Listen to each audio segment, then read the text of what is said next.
Boa tarde, querido. Conforme eu tinha dito, que nesses dias que eu estou meditando sobre a palavra de Deus, eu preciso contar um grande testemunho de você. Hoje vamos meditar mais uma vez sobre adoração, oração e direção. É mais uma tarde que começa, mais um dia também que estamos vivendo. E falar de oração é algo que realmente para alguns não tem muita funcionalidade. Por quê? Porque falar de oração, só pode falar de oração aquele que tem uma vida de oração. E às vezes, as pessoas que se acham incapacitadas são as que menos oram. Eu sempre falo na igreja que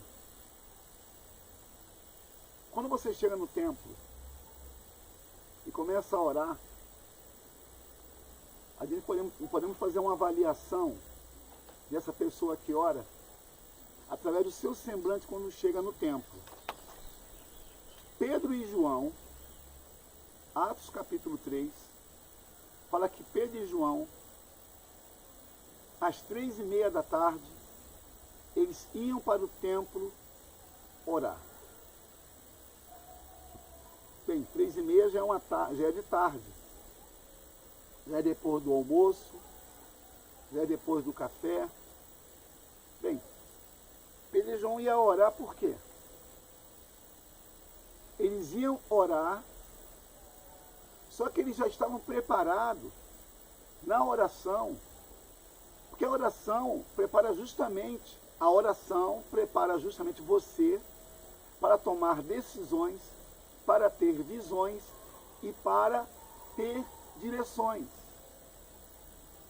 Decisão, oração e direção. Deus tem falado muito forte ao meu espírito nesses dias. Nós começamos a ler sobre Eliezer, o sacerdote que era filho de Arão. E é muito forte quando você lê lá em Números capítulo 4, Números capítulo 4, que fala sobre Eliezer, que era filho de Arão, sacerdote, que tinha funções no tabernáculo. E a gente sabe que o incenso aromático era o que? Era justamente a oração dos santos. E hoje, infelizmente, muitos se acham incapazes de exercer alguma função no corpo de Cristo, é porque não tem convicções naquilo que é. Porque uma das coisas que a oração faz é trazer a convicção que você está fazendo, falando e vivendo. A oração traz isso. A oração, ela reafirma aquilo que você é diante daquele que está ouvindo e recebendo a sua oração. E quando falamos de oração, não é a adoração é uma oração com ritmos. A adoração é uma oração cantada. Era igual os salmos. Os salmos não eram lidos, eram cantados. E você vê que são 150 salmos. O próprio termo salmos ou louvores tem o mesmo sentido. Ou adoração. Você acha que Davi, como ele era um homem adorador, Davi vivia como sou aqui agora, no meio de um mato, cercado por folhas secas que caíram devido aqui o ambiente, mas é nesses ambientes impróprios, dependendo de quem está e fazendo o que Deus se revela, que Deus fala, que Deus orienta, que Deus conduz. Enfim, A nossa vida é envolvida por uma palavra. E essa palavra, ela faz queimar os nossos ossos, faz arder o nosso coração. E no livro de Daniel, capítulo 9, verso 21, olha que interessante. Daniel, capítulo 9, verso 21 diz assim: enquanto eu ainda falava com Deus em oração, Gabriel, o homem que eu tinha observado durante a minha visão anterior, veio voando rapidamente para onde eu estava, bem na hora do sacrifício vespertino.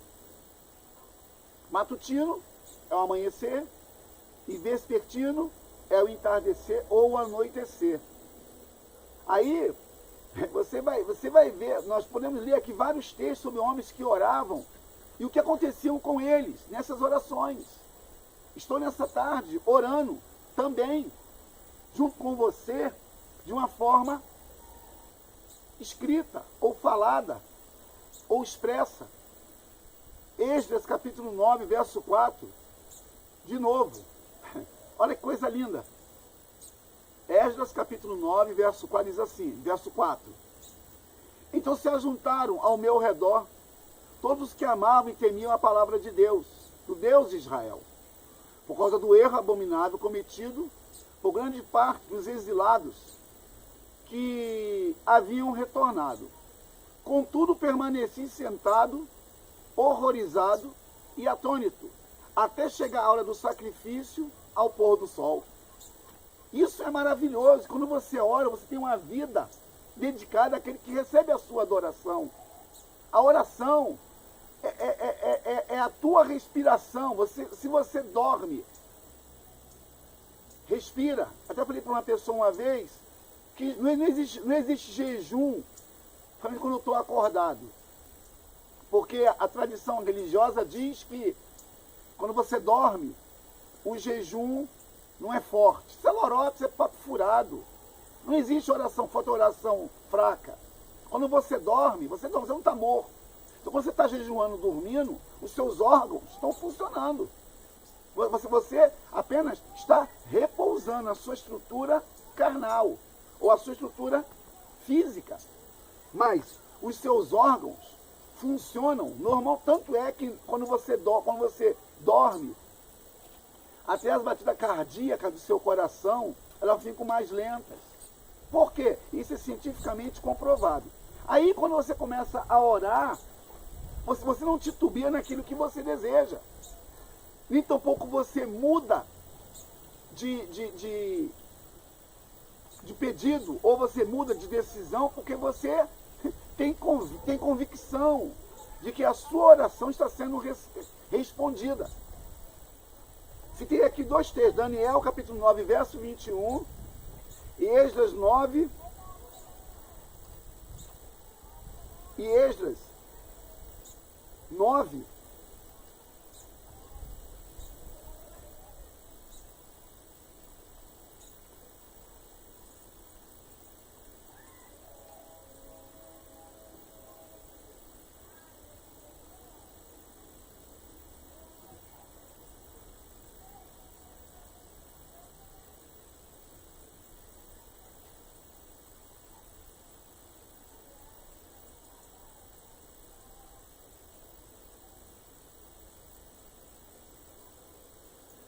Esdras capítulo 9, verso 4. Voltando sobre adoração, oração e direção. Adoração, oração e direção. Ou vice-versa. Eu posso inverter os dois finais. Eu posso colocar adoração, direção e oração. Eu posso colocar adoração, oração e direção. Guarde isso no seu espírito. O que Deus tem para a tua vida e para a minha vida não vai ser na força do seu braço, não vai ser naquilo que você acha que é certo ou que é errado, não vai ser naquilo que você pensa, talvez, que possa realmente... Não. É a oração. A oração é a chave que abre portas onde não há portas. Eu estou agora orando com você, porque eu estou expressando o que a palavra diz de uma forma escrita e verbal. Oração é algo verbal, não existe oração em silêncio. Não existe oração com pensamento, isso é conversa fiada. Oração é expressão. Eu expresso aquilo que eu sinto, eu falo aquilo que eu entendo e faço aquilo que eu estou entendendo. Isso é oração. E esses homens, Esdras e Daniel, eles tinham vida de adoração. Por isso que eles oravam e tinham direção. Talvez você nem saiba o que é adoração, quanto mais direção e oração.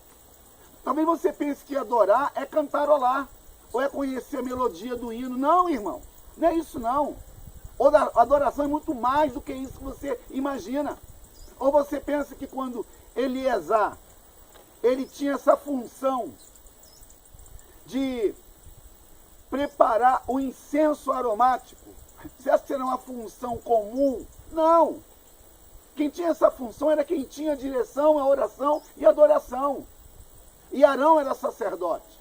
Por que os dois filhos de Arão, eles foram fulminados? Por quê? Porque ofereceram fogo estranho. Talvez você não entenda o que você está oferecendo e o que você está passando. Deus não recebe fogo estranho. Deus recebe incenso aromático. Quer dizer isso? Incenso vem da essência. Aleluia. Incenso vem da essência. E a essência é o âmago, é o interior, é as raízes. Eu sempre fui um adorador. E olha, eu já passei por tantas coisas na minha vida, com 52 anos de idade, e eu creio que Deus ainda tem algo para realizar através da minha vida. Porque eu sei, como disse Jó, eu sei que o meu Redentor vive. E se ele diz que vai fazer, pode passar o céu e a terra. Pode falar o que quiserem falar, porque você vai sempre estar envolvida ou envolvido por pessoas que não entendem aquilo que você passa, nem por aquilo que você faz. Deus, ele ainda é o nosso refúgio e a nossa fortaleza. Aleluia. Por isso que nele não há soma nem variação. Você pode variar, você pode titubear, você pode esquecer, você pode até mesmo desanimar. Mas se você tiver uma vida de adoração, de oração, aí você vai ter a direção e vai fazer aquilo que Deus diz que você pode fazer. Aleluia. Depois você pode ler também 1 Reis 18:36.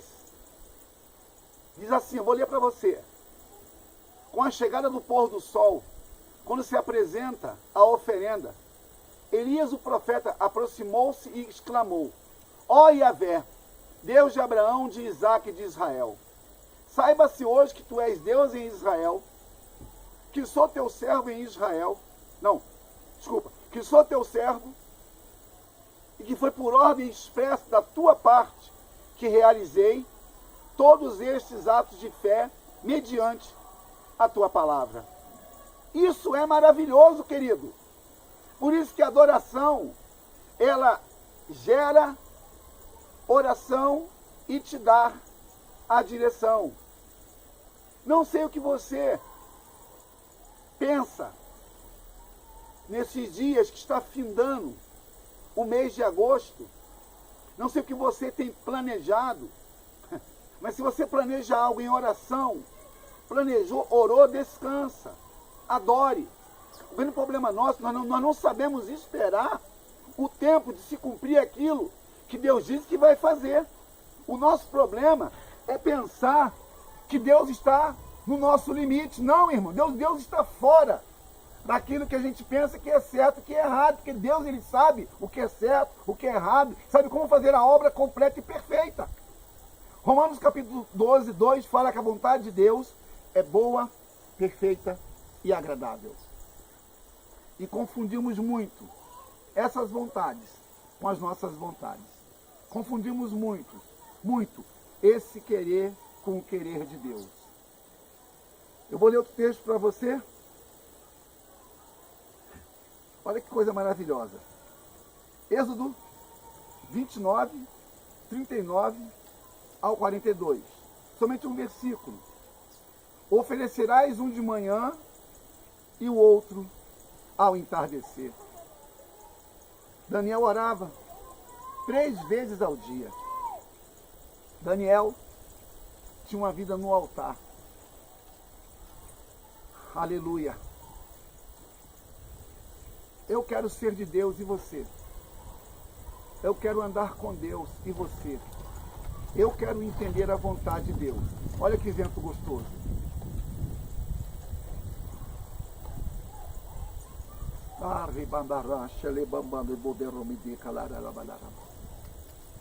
Aleluia. Esse lugar é um lugar propício para falar o que eu estou falando com você nessa tarde. Talvez você não entenda. Por que eu falo desse lugar e através desse lugar para a tua vida? Esse lugar foi consagrado ao Senhor. O que estava aqui, o que habitava aqui, foi expulso pelo poder do nome do Senhor Jesus. Todo esse caminho, onde antes era um rio, hoje está ressecado, tem somente uma linha de água que passa aqui ao redor. Mas só que isso aqui, ainda que foi profanado, contaminado, onde abundou o pecado, superabundou a graça. E eu estou falando sobre oração, sobre adoração e sobre direção. Eu não sei como é que você está nessa tarde. Eu sou um homem de expectativas. E não um homem, como alguns pensam. Uma coisa é você estar agitado e ansioso com muitas coisas. E outra, você está debaixo de uma expectativa. Ter expectativa é ter esperança. Ter expectativa é crer que você pode viver o amanhã, porque o seu amanhã não está nas suas mãos. Está nas mãos daquele que fez os céus e a terra e tudo que nela há. E Deus tem assim falado de uma forma tão clara comigo. E eu tenho feito um propósito nesse lugar. Aleluia. De apresentar o meu sacrifício. Eu saí da minha casa para vir a esse lugar, é um sacrifício suave. Poderia estar em casa gravando esse vídeo. Mas aqui é o lugar propício. Aqui não tem mulher para encher o saco. Não tem filho para ficar berrando no meu ouvido. Não tem televisão para estar ligada. Aqui eu estou, somente eu, os anjos e o Senhor, principalmente. Então isso aqui é um lugar, aqui é um ambiente de glória. Aqui é um ambiente de você ouvir, meditar, refletir e praticar. Esse é um ambiente de glória. É um ambiente realmente impróprio, devido ao lugar cheio de gravetos, cheio de folhas, cheio de pedras. Mas é assim mesmo. Jesus ele ia para os vales, para os montes, para as campinas, ficar a sós com o Pai. E eu creio que esse momento, você pode estar ouvindo e vendo esse áudio e esse vídeo, mas Deus tem uma palavra para você nessa tarde. Se você adora, você vai ter a oração e vai se submeter à direção. Falei para uma pessoa terça-feira, que quando você ora, você tem que descansar. Não é tomar a decisão porque você acha que está na hora. Não. Daniel orava, Esdras orava, Abraão orava, Jesus orou. Por que você não ora? Por que você não abre a tua boca e fala, Deus, eu estou aqui orando e falando com você?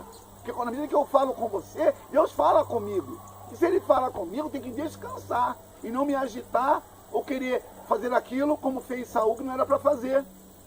Saul, ele tinha tudo para ser realmente uma bênção em Israel, mas devido à sua precipitação em agir em forma da sua presunção, porque tem muita gente que é presunçosa, irmãos.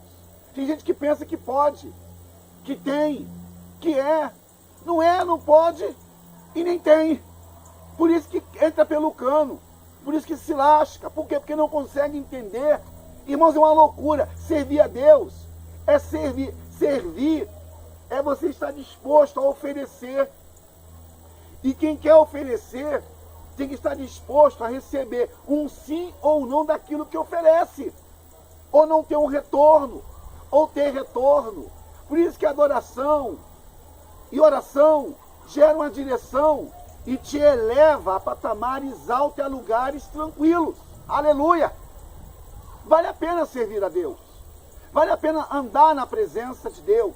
Vale a pena ser de Deus. Talvez você fale assim: mas tu não conhece a minha vida.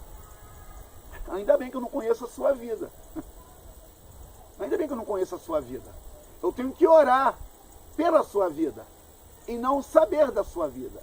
Se eu saber da sua vida, eu vou poder resolver o seu problema?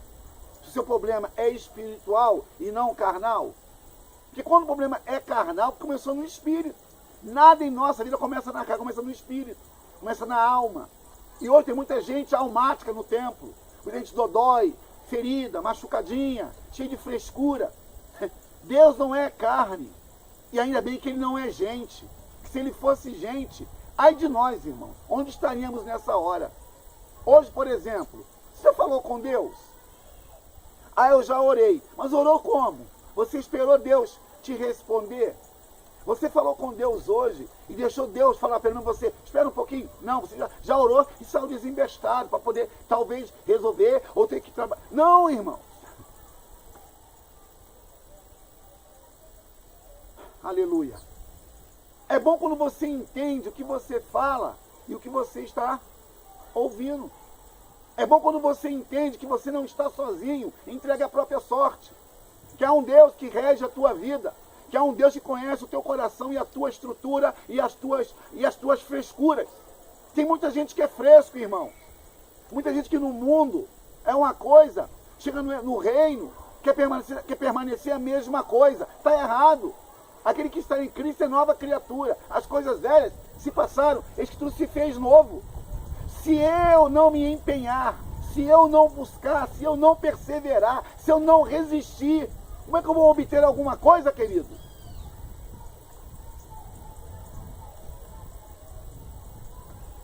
Eu não tenho que fazer trocas com Deus. Eu tenho que descansar naquilo que Deus disse que eu posso.